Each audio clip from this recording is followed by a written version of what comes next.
اچھا، دوسری جو بڑی خبر ہے نثار جٹ صاحب کہ ایک تو انہوں نے آج فوج کے ترجمان جنرل احمد شریف نے انہوں نے کہا کہ فیلڈ مارشل کے صدر بننے کی باتیں بھی کافی اس کے اوپر چرچا ہوا تھا کہ وہ 2 سال کی ریٹائرمنٹ کی جو قدغن ہے وہ بھی ختم ہو جائے گی، تو جیسے ہی وہ صدر بننا چاہیں گے صدر بن جائیں گے، زرداری صاحب رخصت ہو جائیں گے۔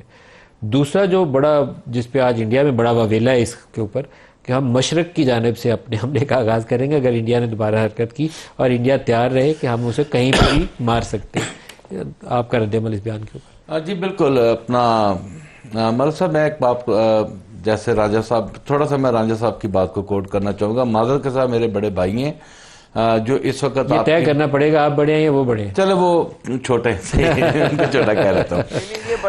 اس وقت جو آپ کی پولیٹیکل انسرٹینٹی جو پاکستان کے اندر اس ماحول میں آپ کا انویسٹر آنے کے لیے تیار نہیں ہے، جس کی وجہ سے ایس آئی ایف سی آپ کا جو ہے وہ فیلیور کی طرف گیا ہے۔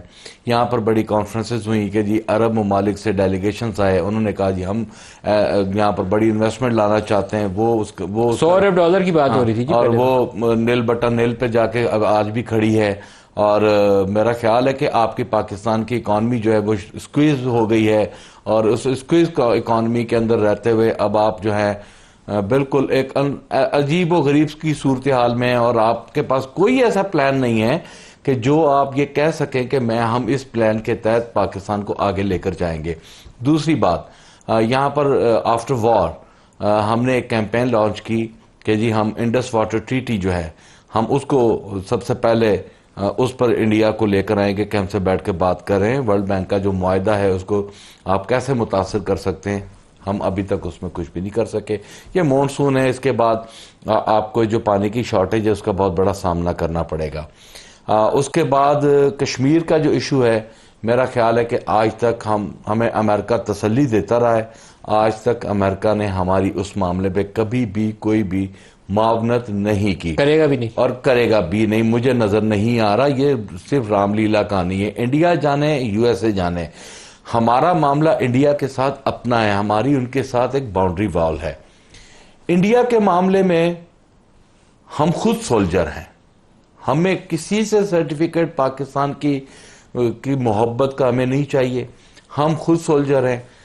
ہماری افواج پاکستان رائٹ سے کرے، لیفٹ سے کرے، اوپر سے کرے، نیچے سے کرے، ہم یہ سمجھتے ہیں کہ میں اس کے اوپر آپ کو ایک واقعہ سناؤں کہ آپ صلی اللہ علیہ وآلہ وسلم ایک مرتبہ بازار سے جا رہے تھے، سیدنا عمر فاروق رضی اللہ تعالیٰ عنہ کبھی آگے کبھی پیچھے، کبھی دائیں کبھی بائیں، تو انہوں نے کہا آپ کو کیا ہوا ہے عمر، کیوں اس طرح کر رہے ہو؟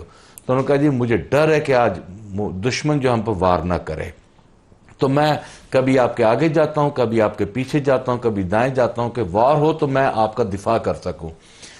ہم پاکستان کے آگے بھی کھڑے ہیں، پیچھے بھی کھڑے ہیں، رائٹ بھی کھڑے ہیں، لیفٹ بھی کھڑے ہیں۔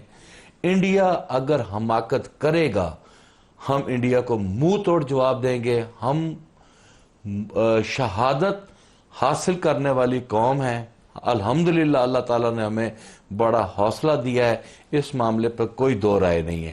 لیکن جو آج کے حالات پاکستان کے پولیٹیکلی ہیں، جو پاکستان کے اندر ہے، میں سمجھتا ہوں کہ اگر ہم ایک صف میں کھڑے ہو کر ہتھیار بند ہو کر اپنے مخالف کا مقابلہ کریں، اور ہم ایک دوسرے کی جانب اس نگاہوں سے دیکھیں کہ ہم نے ایک دوسرے کے ساتھ کیا کیا ہے، تو میرا خیال ہے کہ یہ ہماری صفوں میں اتحاد نہیں پیدا کرے گا، یہ ہماری صفوں میں ساتھ کھڑے ہوئے بھی ہمارے لیے ایک تکلیف دہ لمحہ ہوگا۔ گھر کے اندر یکجہتی ہونی چاہیے، گھر کے اندر یکجہتی ہونی چاہیے۔ لہٰذا افواج پاکستان، ہمارا جو بارڈر پہ کھڑا فوجی، وہ ہمارے سر کا تاج ہے، انشاءاللہ تعالی شانہ بشانہ ہم ان کے ساتھ کریں۔ آپ کے اوپر کوئی 9 مئی کا مقدمہ ہے؟ جی ہے۔ میرے خیال اس بیان کے بعد عام معافی آپ کے لیے اعلان ہونا چاہیے۔ سر دیکھیں میری بات سنیں، میں اس بات پہ ہوں کہ 9 مئی کو آپ ہی کے پروگرام میں نے کہا تھا سانے ہے، ٹھیک ہے، لیکن مجھے افسوس کے ساتھ یہ کہنا پڑ رہا ہے کہ 9 مئی کے اوپر انصاف نہیں ہوا۔